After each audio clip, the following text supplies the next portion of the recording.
What's up, everybody? Welcome to episode 9 of The Journey. This one's going to be titled Finding Your Why.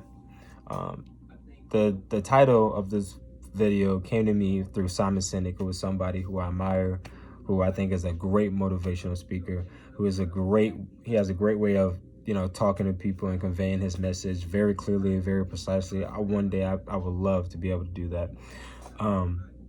And his most viewed TED Talk video is called Finding My Why. And when I was listening to that video, he showed, we're gonna use two different companies. One is gonna be Dell. I'm not for sure if this is your strategy, but we're just gonna use Dell and Apple. Just two companies that most people know, and we can just show you how to deliver the message. And like their why compared to Apple's why. So Dell's why compared to Apple's why. So Dell's why would be, or Dell's plan of how they try to connect with the customer. They usually most companies starts on the outside. Like, what are we going to do, right? When we start a business, what are we going to do? What are we going to what are we going to do, or product or a service or whatever it is that we're going to use to make our money? And most people so Dell is like, oh, we're going to make great computers. Cool. Then it's like, how are you going to do that? Oh, we're going to make it user-friendly and easy to do, right? And then it's like, what's your why? It's like, we ain't going to worry about that. We're just going to go out there and see what works, right? Which is not a bad plan, but you're not going to be able to get to the masses because people can't resonate with what their plan is, or their marketing plan is, right? There's no why. There's no course of plan, right? But if you look at Apple's plan, Apple starts with their why. Their why being, we believe in challenging the status quo, and we believe in thinking different, right? And their how is the way we challenge it by making our products beautifully designed, simple to use, and user-friendly. And then their why, and then their what, which is their products, is we just so happen to make computers, iPhones, and other products, right? So then you're just like, dang, like, are they challenging the status quo and they ain't just making computers?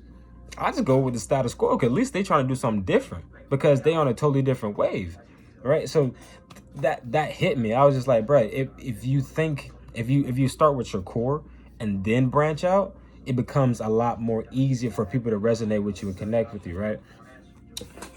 Another thing, I was reading this book called How to Win Friends and Influence People, right? The shout out to my brother Greg for putting me on this book. And in the second chapter, it says, what are some things that most people want to include? Like, what are the most things that most people want, right?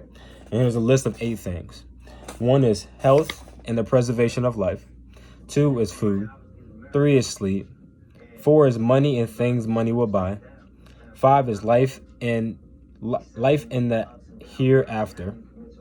6 is sexual gratification. 7 is well-being of our children. And 8 is feeling importance, right? Then the rest of the chapter consistently talks about the importance of feeling important. And that's what we all search for. We all search for what's our importance, what makes us feel whole, what can we stand on, what can we look for, what can we anchor ourselves down in and continue to push forward. And I think that's the one thing that I realized about just now with social media and my generation, is just that what do you stand for, right? What do you hold yourself to? Like, what standards do you have? And this is why I've been grateful and thanking God for, no offense, but this whole quarantine period, because for me, it's allowed me to find my core, find my reasoning, find why I want to get up in the morning at 6 a.m. and go to sleep at midnight. Like it makes me figure that out, right? And so for me, I went back to like what's gonna hold me, that I can really stand behind, like no matter what. I won't sway, it won't change my mind, nothing. And the one thing I kept going back to was the simple fact that, like, man, like my family and my people have worked hard, right? My grandfather came from Barbados, roughly in his 20s, almost 30s, and came over here due to Florida having an opportunity to basically cut sugar cane. So he came over here from Barbados with just, you know, trying to make a better living. And then once he was living here, he realized like how great of an opportunity it is for his entire family to come over here. So he spent 5 years building, you know, getting the money, getting the house, getting everything ready. So when my grandmother, my mom, and my auntie will come over, they'll have somewhere to come and stay and live. But I looked at that as my grandfather taking a jump and a leap, because there could have been nothing here. He could have had that. He could have had an idea like, yo, like I want to really make it here, and then have to be sent back. You know what I mean? He took a gamble with his life and the rest of his family's life to really like grow and do something. So I looked at that as, if it wasn't for my grandfather, I would never been here. So like it's down in my core for me to work hard. My mom has been working since she was 16. You know, my mom been working hard. She's been grinding. She's been doing everything she can to make sure that I can have a successful life. Right. My entire family has been, you know, very supportive, very grounding, and very, very honest, very real, and very loving with me. So that's another thing that I hold dearly, is like, man, like these people have all sacrificed and done things grateful for me, so I can have a better life. So I got to work my tail off to make sure that I repay them and more. Right? It's not about repaying them. It's not about giving them money back or things back. It's more so just showing you like, look, hey, I appreciate everything that you did. And I'm finna come back and I'm gonna show you why you sacrificed and did all those things for me. Because now I'm trying to let you know, like, I appreciate everything that you did. Right? So it has to hit you down within yourself. Also, now that I looked at the history of, like, you know, just being black and just understanding my history and the people who have came before me, that's why, like, for me, that's why I take voting so seriously, is because people have died for the right to just simply just vote for anybody that they want in office. So for me, I look at it like, look, I don't care if I don't like Joe Biden or Donald Trump. By the end of the day, I got to pick one of them. Why? Because my ancestors worked hard for this opportunity. It'll be a totally different thing if I didn't have the right. Then it's like, it doesn't matter how you feel for either one, because you can't vote. But since you have the opportunity to vote and people have died for this opportunity for you to have, I can't waste it away and be like, oh, I don't like either of them, so I'm not going to vote. Like, that's a luxury that I can't look, you know, I can't look the Malcolm X's. I can't look the Martin Luther Kings. I can't look the Dick Gregory's. I can't look none of those guys in the face and be like, look, yeah, I know, and Mr. John Lewis, I can't look you guys in the face and be like, yeah, you know, I appreciate you, you know, working really hard, you know, bleeding, dying for me to have this right, but nah, I don't like them, so I'm not gonna vote. Like, I couldn't stomach that. I couldn't do that.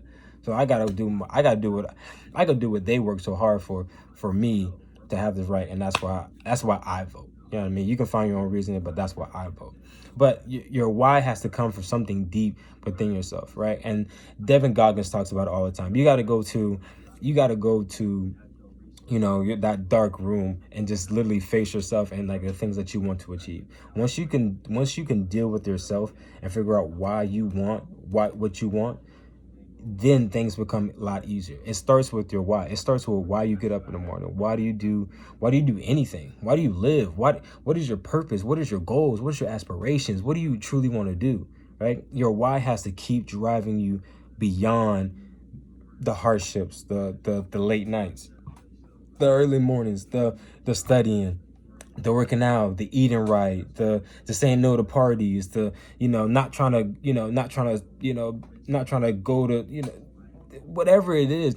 You got to make sure that your why is so strong that no matter what happens, you are unshaken by the circumstances around you. And that's the most important thing. Your why has to drive through everything that you do and push hard. If you can find your why, and your why is going to take you some time. I couldn't tell you. It took me about like a year and a half to find my why. You know what I'm saying? It took me about half a year to find what I wanted to do. Then it took me about another year to figure out why I want to do it. But once I found my why, it was pretty easy and pretty simple of understanding, like, that's more important than anything else, right? So I just want to give you my thoughts on finding your why. Hope this video helps. And I'll see you guys in the next ones. Make sure you guys stay eagles among chickens and stay blessed. Deuces.